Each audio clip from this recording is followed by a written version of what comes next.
Pierre Jovanovic, bonjour. Bonjour.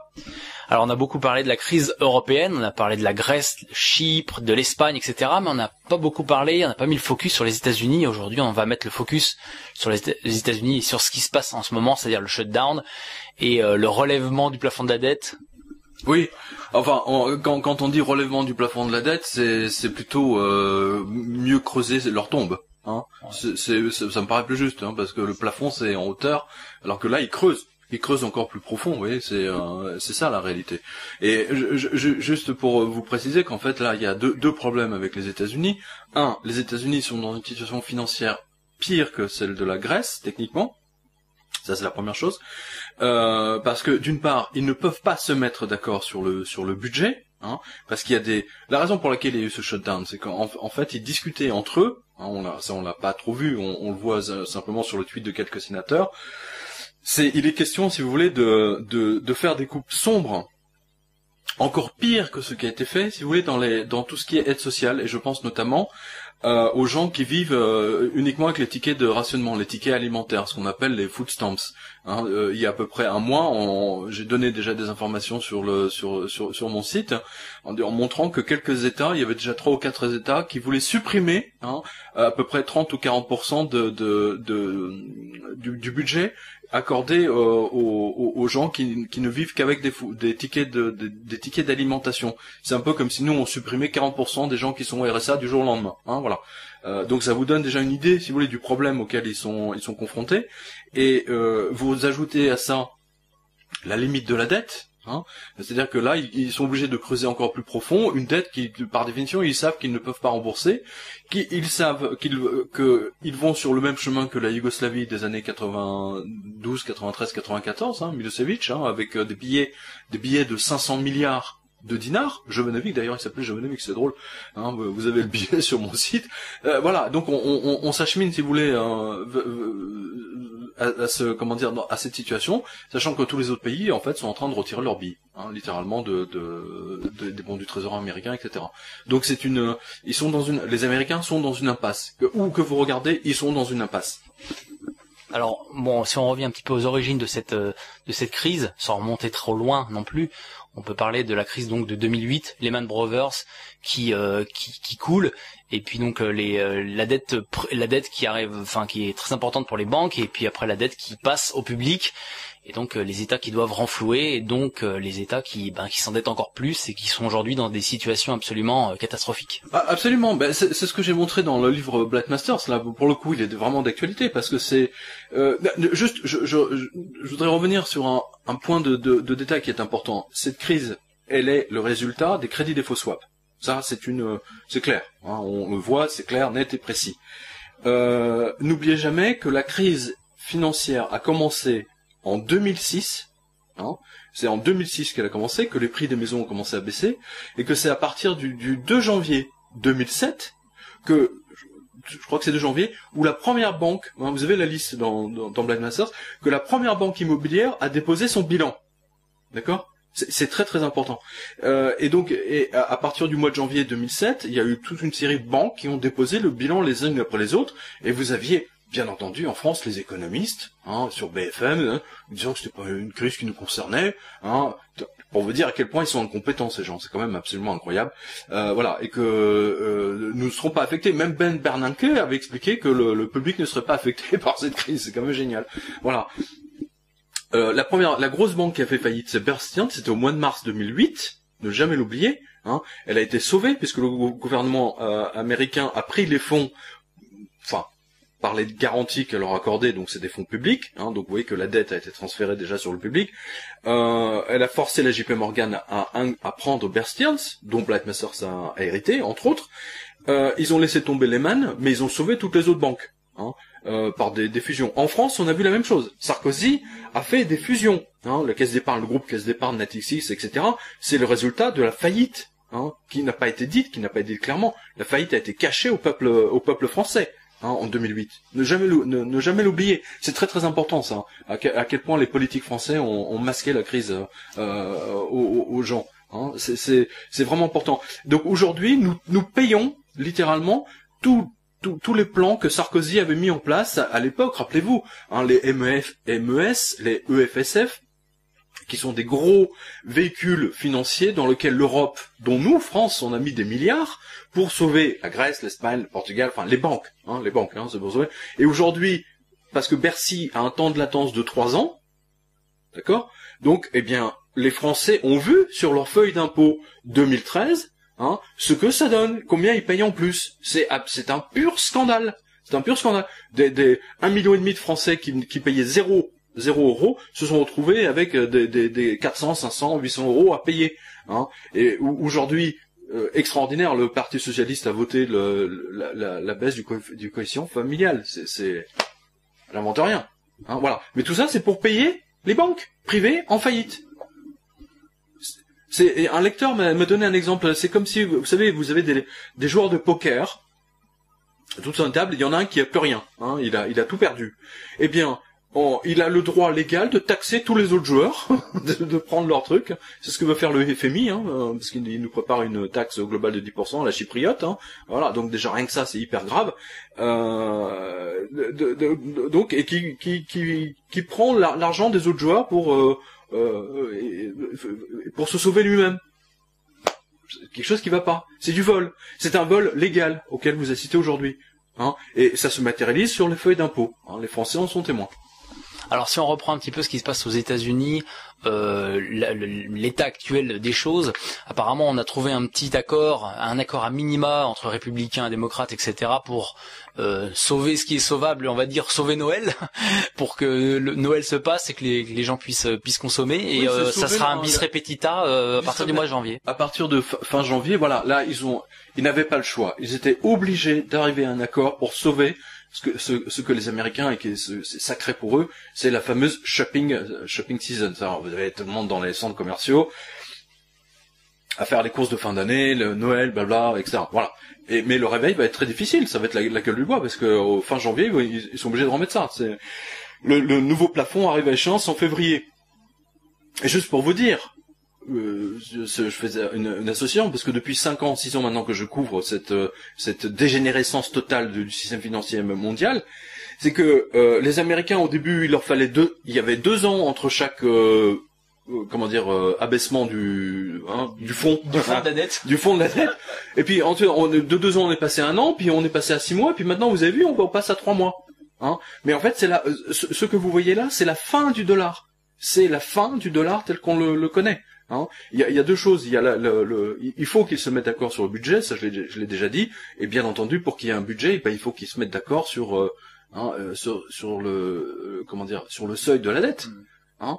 Et comme ils ne peuvent pas creuser éternellement, à un moment donné ou à un autre, ce sont les plus pauvres qui vont payer, c'est-à-dire qui vont se retrouver sans rien. Je pense notamment aux food stamps, les tickets alimentaires, dont 50 millions d'Américains, je le rappelle, sont bénéficiaires aujourd'hui, 25 millions de ménages, ou 23 millions de ménages, je me souviens plus du chiffre exact, sur un pays qui compte 320 millions d'habitants.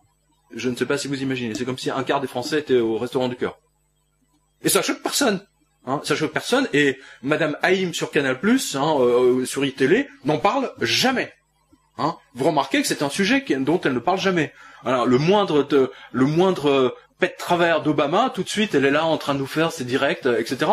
Mais elle ne parle absolument pas des vrais problèmes aux États-Unis, dont celui-ci, qui est le plus gros, à mon sens.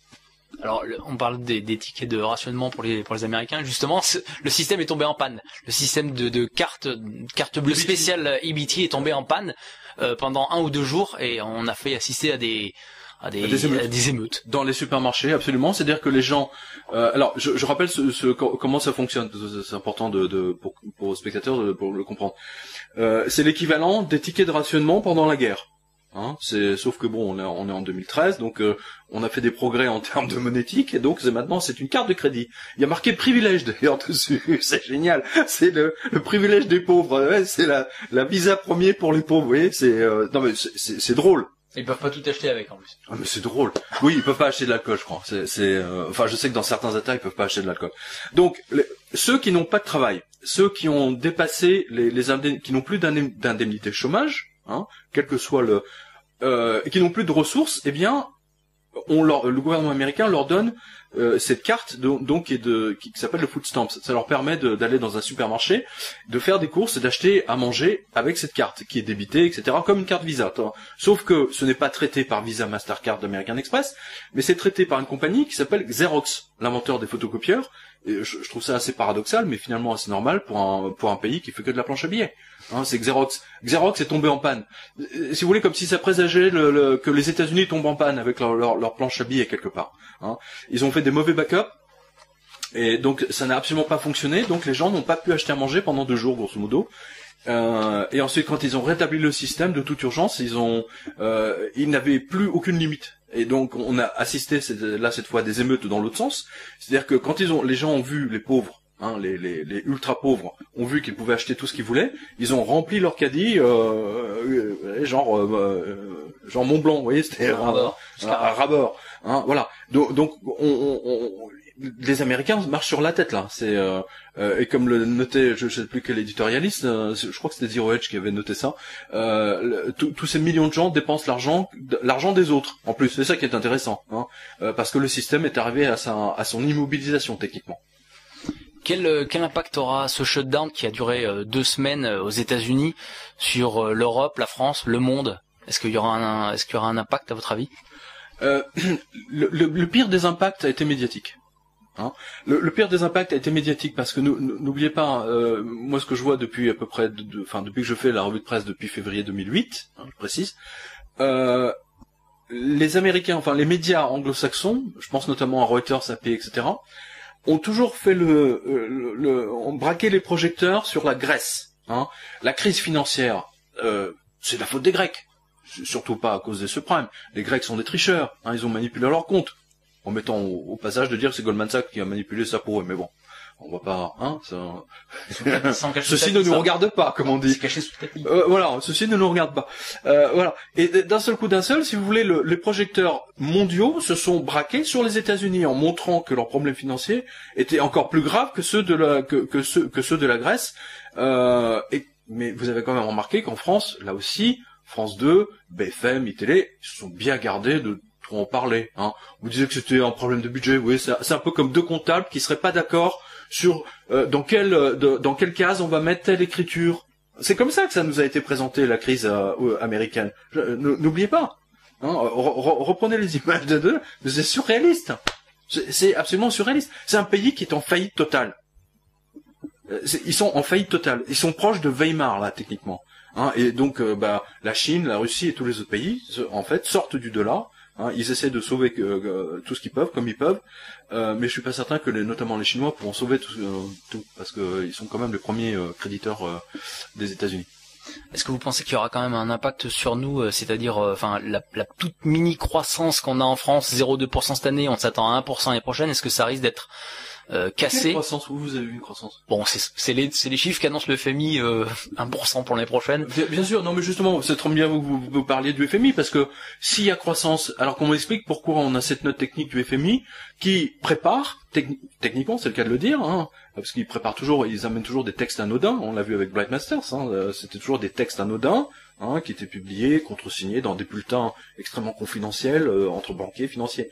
Donc le FMI se prépare à conseil de saisir 10% de l'épargne des Européens, des Français donc. Si la crise est derrière nous, pourquoi est-ce que le FMI veut saisir 10% de votre épargne ou de l'épargne de vos spectateurs? Et s'il y a une progression comme nous dit l'INSEE, etc., je sais pas, il y a quelque chose qui va pas là. Ouais. Il y a une sérieuse contradiction, on va dire. C'est pour revenir au taux de dette de 2007, c'est pour que ça soit un peu plus acceptable. Voilà l'explication. Non mais attendez, ça s'appelle du vol. Je rappelle, ça s'appelle du vol. En anglais on dit point blank, c'est-à-dire on vous pose un revolver sur la tempe, et on vous prend votre porte-monnaie. C'est exactement ce que veut faire le FMI. C'est ce qui s'est passé à Chypre. Chypre a été une répétition. Mais j'étais là-bas, je l'ai vu, je l'ai touché du doigt, j'ai discuté avec les Chypriotes, les chefs d'entreprise. J'étais aux conférences du ministre du ministre des Affaires étrangères qui a répondu à la presse étrangère à l'époque sur toutes ces histoires bancaires. Mais les mecs, ce que j'ai vu, c'est hallucinant, quoi. C'est absolument hallucinant.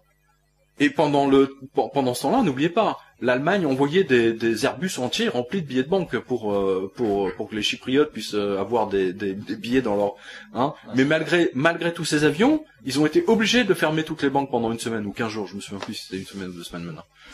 Alors après les bons d'alimentation pour les Américains, on va parler aussi des distributeurs, puisque apparemment à partir du 17 novembre prochain, si j'ai bien vu l'information, on va bloquer les systèmes électroniques de retrait, enfin à la Chase Bank apparemment. Limite les retraits. On va limiter les retraits. Alors ça c'est plutôt inconcevable pour les Américains.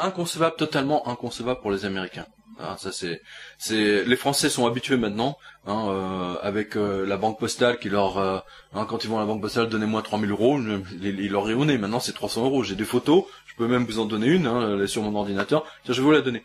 Ça illustrera très bien le cas de l'un de mes lecteurs qui n'a pu retirer que 300 euros. Parce que la fille elle lui dit mais monsieur vous plaisantez, 1000 euros, mais vous plaisantez. Je vous donne 300 euros. Dans le genre, je vous fais une grâce, quoi. Alors que là, le mec, il a son compte pas créditeur, il veut de l'argent, prendre son argent, il ne peut pas. Donc vous voyez que les Européens ont déjà instauré toutes les lois techniques pour empêcher les Français de retirer leur argent. Parce qu'ils savent que le système va s'écrouler. Et que les gens vont se précipiter dans les banques pour retirer leur argent. La banque postale est une banque en faillite à cause de Dexia, entre autres. Mais il n'y avait pas que ça. Pour les Américains, eux, c'est quand même une première, on va dire. Que JP Morgan Chase, empêche les gens de faire des virements à l'étranger. Je vous signale que la Banque Postale, que Société Générale, etc., c'est ce qu'ils font. Hein, on a vu les plafonds. J'ai des chefs d'entreprise qui suivent le blog depuis quelques années et qui m'expliquent comment ils ont vu leur plafond baisser de virements vers l'étranger.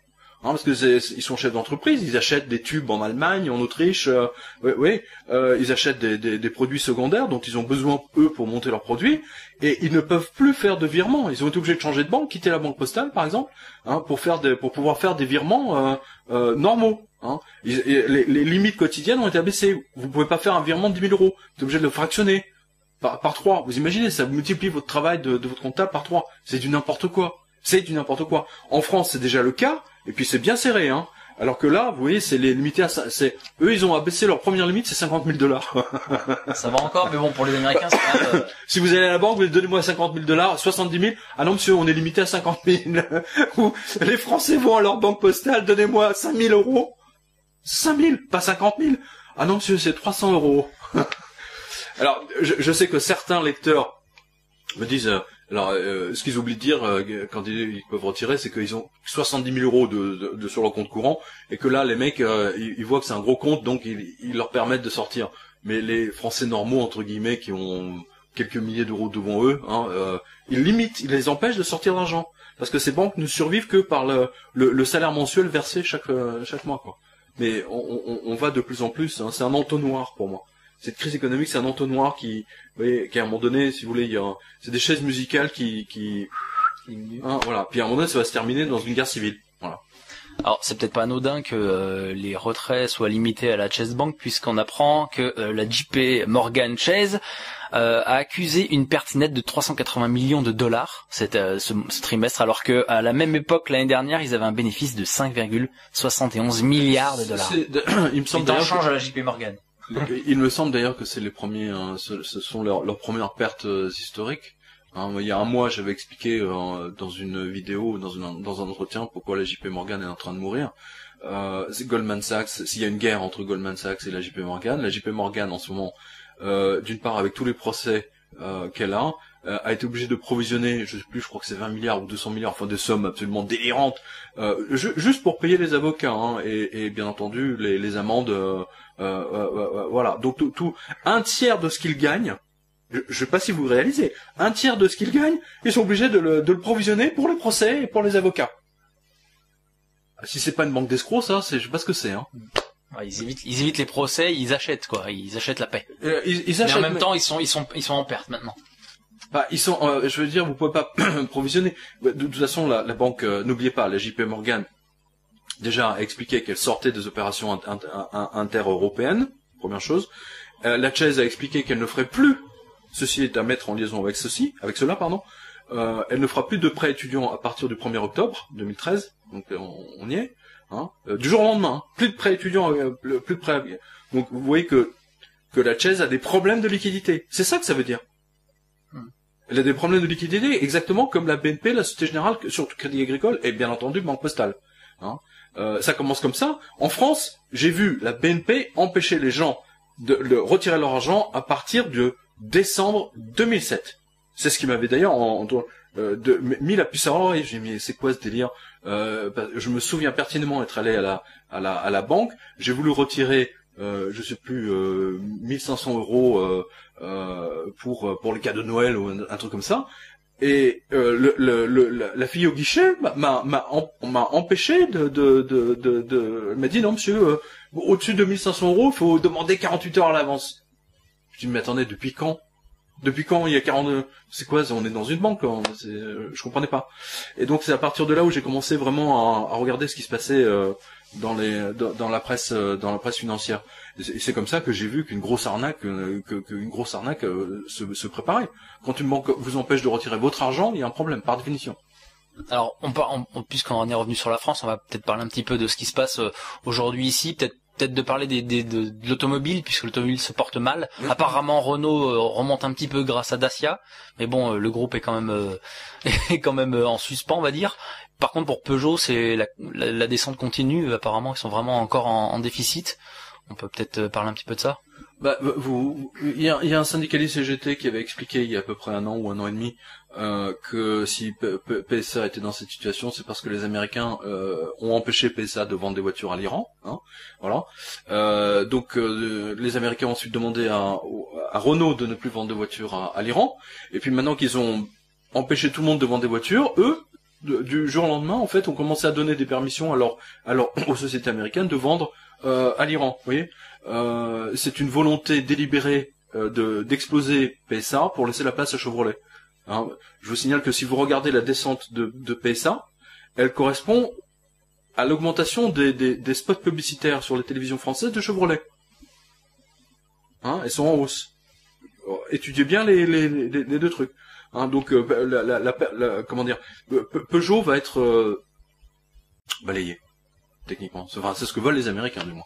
Parce que ça permet à Chevrolet d'être de prendre une bonne part du marché français, entre autres. Et ça va obliger l'État français de mettre au pot chez Peugeot, parce qu'ils veulent sauver absolument le groupe. Donc ils vont vendre une partie d'EDF pour récupérer une partie de Peugeot. Mais c'est n'importe quoi, c'est notre soumission aux États-Unis. Les Américains vous disent vous ne vendez pas là, vous avez une bande de politiques qui sont tellement soumis aux Américains et à l'Europe qu'ils obéissent. Je veux dire, du temps de Gaulle, ça aurait été impensable, une chose pareille. Enfin, du temps où il y avait un État français digne de ce nom, hein, ce qui n'est plus le cas aujourd'hui. Non, mais c'est scandaleux. Je suis entièrement d'accord avec vous, c'est scandaleux. C'est surtout les salariés de Peugeot et de Renault qui devraient se poser des questions là-dessus. C'est le résultat de la libération globale qui a été mise en place par Balladur. Hein. C'est-à-dire que tout ce que les Français ont payé, hein,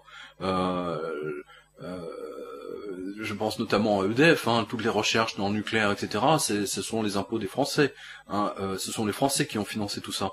Et on le vend hein, sans aucun problème à des sociétés extérieures, à des Chinois, etc., des Américains, à Blackstone, à BlackRock, à Dieu seul sait qui. Regardez comment la Poste a été vendue. Hein. C'est un exemple typique. Regardez les pompes funèbres générales. Hein. Je l'ai donné dans une autre interview. Ce sont les Américains maintenant qui prennent leur dîme sur chaque enterrement des Français. Donc ça me paraît normal que les Chinois ou des Américains prennent leur dîme sur chaque fois que les Français ouvrent leur compte, ouvrent leur lumière. On n'est plus surpris de rien aujourd'hui. Le monde entier est devenu juste une place de marché où hein, on vend au plus offrant. Hein. Et pendant ce temps-là, notre armée est détruite. Hein, il y a 25 000 licenciements à venir là. 25 000 licenciements. On peut aussi parler de la presse qui se porte mal, Lagardère. Bah, Lagardère a annoncé aujourd'hui, justement, parce que Monsieur Moscovici nous a expliqué il y a 2 jours qu'il voyait des signes de reprise. En tout cas, chez Arnaud Lagardère, il doit pas le voir, hein, parce que il a annoncé 400 licenciements dans son groupe média, notamment dans Psychologie Magazine. Il vend, Psychologie Magazine, Automoto et Paris Première, Ciné Première, je sais pas quoi. Et il a expliqué que s'il ne vendait pas, si ces titres n'étaient pas cédés, il serait fermé purement et simplement. Donc tout le monde à la porte. Voilà. Donc il y a déjà 400 licenciements. France 2 va licencier. Je sais plus quel est le chiffre, 360. 300 Air Liquide licencie. Enfin, ça n'arrête pas aujourd'hui. C'est tous les jours. Mais c'est surtout ce que vous devez voir, si vous voulez, c'est toutes les petites entreprises qui elles n'apparaissent pas dans ce, parce que à la télévision vous ne voyez que les images. Vous savez, quand il y a des gros licenciements, exemple en Bretagne. Quand vous avez 300 personnes qui viennent, qui se réunissent et qui font grève. Donc là, France 3 se déplace. Mais France 3 ne va pas se déplacer dans la petite PME de 15 personnes, où ils vont licencier 7 salariés. Ils s'en foutent complètement. Pourtant, ce sont ces entreprises-là qui sont les plus nombreuses en France, et c'est elles qui licencient également. Ça représente 90% du tissu français. Je ne sais pas si vous réalisez. Et aujourd'hui, vous avez grosso modo 2000 emplois qui sont perdus par jour. 1000 dans le secteur industriel, comme on a vu en Bretagne, etc. Et vous avez grosso modo 1000, ou on va dire 800 à 1000, ça dépend des jours, on va dire, du secteur tertiaire, c'est de tout ce qui n'est pas industriel par définition. Mais on vous dit que vous avez vu que les chiffres du chômage sont complètement bidonnés, comme aux États-Unis. La dernière modification était encore plus extraordinaire parce qu'on nous a dit que c'était à cause de SFR. C'était génial, que les chiffres étaient faux, etc. Mais vous avez vu que les médias ont peur en disant le chômage a été arrêté, mais qu'après ils n'ont pas autant parlé, quoi. J'espère quand même que Lagardère va rendre les sous qu'il a touchés de l'État, quand même, parce que tous les journaux, tous les magazines touchent des sous de l'État et pas qu'un peu. Donc s'ils touchent pas ces sous, ça fait belle lurette que pas mal de titres auraient coulé. Allez sur mon blog, allez sur le site, vous allez voir, on a découvert, tiens, il y a Courrier International, Groupe Le Monde, licencie un tiers des salariés, journalistes, rédacteurs, etc., traducteurs. On découvre que Courrier International était grassement payé par l'Union Européenne, je crois que c'est 3 millions par an, ou 4 millions, je sais plus, pour traduire des sites de l'Union Européenne. Voilà. Après, il faut pas s'étonner que le groupe Le Monde voit l'Europe avec les yeux de Chimène. Évidemment, ils sont payés 3 millions par... Non mais attendez, mais c'est dingue. Il n'y a pas suffisamment de traducteurs à l'Union Européenne pour tenir un site, pour traduire quelques articles de papier. Non mais attendez, mais c'est n'importe quoi. Vous voyez bien que ce sont des moyens détournés pour faire tenir un groupe de presse. C'est ça qu'il faut voir. Non, moi vraiment, allez sur le site, regardez bien cet article. Je sais plus comment il est intitulé, enfin vous pouvez le montrer. Mais c'est fascinant. C'est fascinant. On découvre en fait que l'Union Européenne paye un grand groupe de presse comme Le Monde. Alors c'est sûr que vous ne verrez pas dans le monde des grands papiers contre l'Europe. Voilà. Une petite conclusion par rapport aux échéances qui vont arriver en France avec notamment les élections européennes. On s'attend à un raz-de-marée contre le gouvernement, contre le PS, contre l'UMP aussi peut-être. De toute façon, on a vu les élections. On a vu que il y a une fronde générale, que personne ne suit les élections à Marseille nous l'ont bien montré, avec la victoire de Madame Galli a éliminé la favorite, on va dire. C'était même assez drôle d'ailleurs, qui était persuadée qu'elle serait élue les doigts dans le nez, tranquille, et elle a été balayée par les gens du Parti socialiste. Donc vous voyez qu'il y a une révolte déjà au sein même, à la base du PS.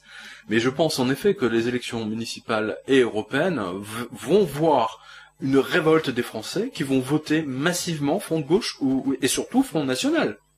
Ça sera une révolte totale contre les deux partis en place. Et je pense que de toute façon, il n'y a pas d'autre solution, parce que on a vu que ces deux partis politiques sont incapables de piloter le pays. D'une part parce qu'ils n'ont pas les clés, c'est Bruxelles qui a les clés. Voilà. Donc la réalité, elle est aussi un peu ça. Et j'espère très sincèrement qu'aux élections européennes, que le PS et l'UMP seront balayés littéralement, de manière à ce qu'il y ait une forte présence d'opposition à l'Europe de la part des Français. Enfin qu'on ait des Nigel Farage, nous aussi, à Bruxelles. J'espère, c'est surtout sur les européennes que j'attends la grande révolte des Français. Mais vous savez, d'ici là, il peut se passer tellement de choses. J'estime, moi je ne comprends même pas qu'on soit arrivé la fin 2013 sans que le pays se soit arrêté dans des révoltes.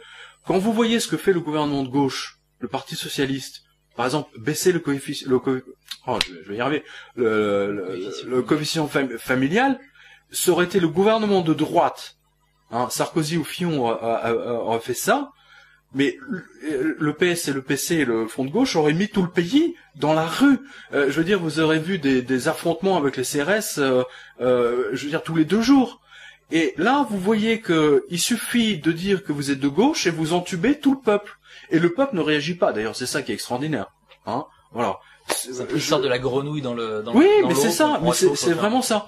C'est-à-dire que je ne comprends pas comment les Français se laissent faire avec le PS et pas avec et pas avec le MP. Je ne comprends pas. J'arrive pas.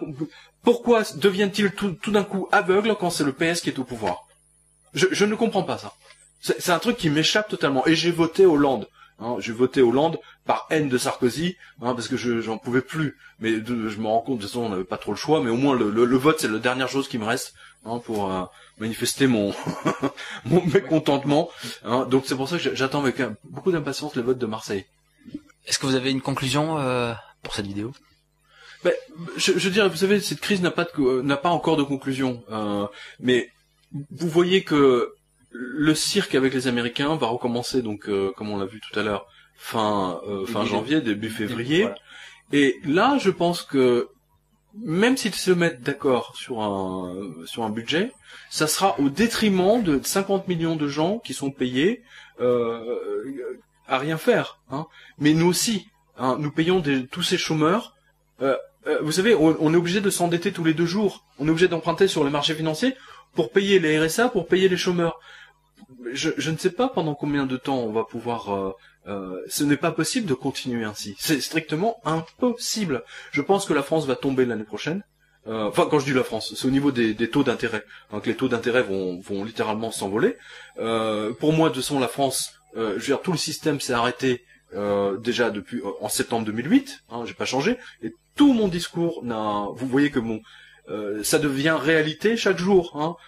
Aujourd'hui, on paye sur votre feuille d'imposition. Vous avez vu tout ce que Sarkozy a donné pour le sauvetage de la Grèce sur les MES, FSF, etc. On en a parlé tout à l'heure. Mais c'est absolument scandaleux. Donc, vous ne pouvez pas raser les gens éternellement. Vous ne pouvez pas les tondre éternellement. Ce n'est pas possible. Hein, on voit déjà les trucs de révolte de la part des Français. Hein, on voit quand vous voyez un médecin, 5 enfants, obligé de déménager à 100 km pour payer un loyer moins cher parce sinon il peut plus nourrir ses enfants à cause de la hausse des taxes et tout le tintouin. C'est un médecin, hein, c'est pas un ouvrier salarié, hein, avec son SMIC. Hein, c'est un médecin libéral, il gagne quand même bien sa vie, mais il ne gagne plus bien sa vie. Hein, c'est-à-dire que l'ensemble de la classe moyenne française, et même la classe supérieure, commence à être décimée littéralement. Donc vous voyez bien qu'on est arrivé, si vous voulez, à une certaine limite. Mais en même temps, je vous dis, j'ai été à Chypre, j'ai vu que les Chypriotes n'ont pas réagi, ils se sont fait voler, hein, violer, etc. Et ils n'ont pas bougé. Hein. Alors, peut-être que cette situation peut continuer comme ça pendant encore un temps, je sais pas. Hein. C'est-à-dire que, vous savez, si vous prenez 10 personnes, 4 personnes perdent leur travail, les 6 autres sont contentes de garder le leur. Et elles vont pas se prendre la tête. Vous avez 6 personnes qui perdent leur travail, vous avez 4 autres qui travaillent. Vous savez, c'est comme dans un truc de rameur, hein, vous voyez. Et puis à un moment donné, quand vous avez plus que 2 personnes qui travaillent et 8 qui sont au chômage ou qui touchent à un moment donné, si vous voulez, ça bascule. Ils ne peuvent plus avancer. Donc, et c'est là où les problèmes véritablement commencent. Et le budget de la France vous montre que nous allons droit dans le mur. On peut pas emprunter éternellement pour payer que des chômeurs. On rappelle quand même que l'intégralité de l'impôt sur le revenu, va sur paye les intérêts de la dette aujourd'hui en France. Non, c'est même pas suffisant. L'impôt ça dépasse. L'impôt levé, l'impôt sur le revenu ne suffit pas à payer la dette. Les intérêts de la dette. Hein. Oui.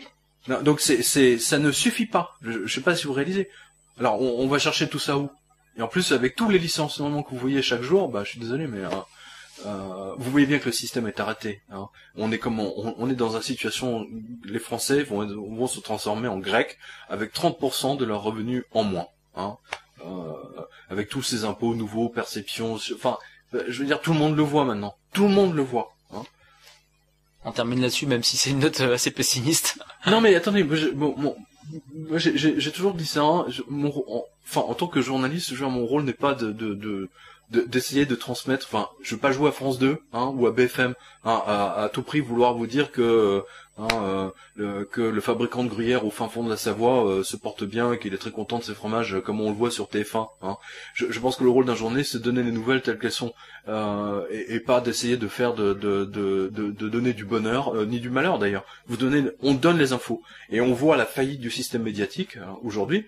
Les journaux ne s'achètent plus, les gens n'achètent plus les journaux parce que ils ne les ont pas informés, tout simplement. N'oubliez jamais, le groupe Le Monde, en 2008-2009, a dit que cette crise durerait 3 mois. Parce que Monsieur Mank était membre du directoire du Monde, du journal Le Monde, n'oubliez pas. Donc il a ses entrées au Monde. Le Monde était le journal qui a toujours dit que cette crise ne durait pas longtemps. Il suffit de regarder leur couverture média de la crise 2008-2009, c'est n'importe quoi.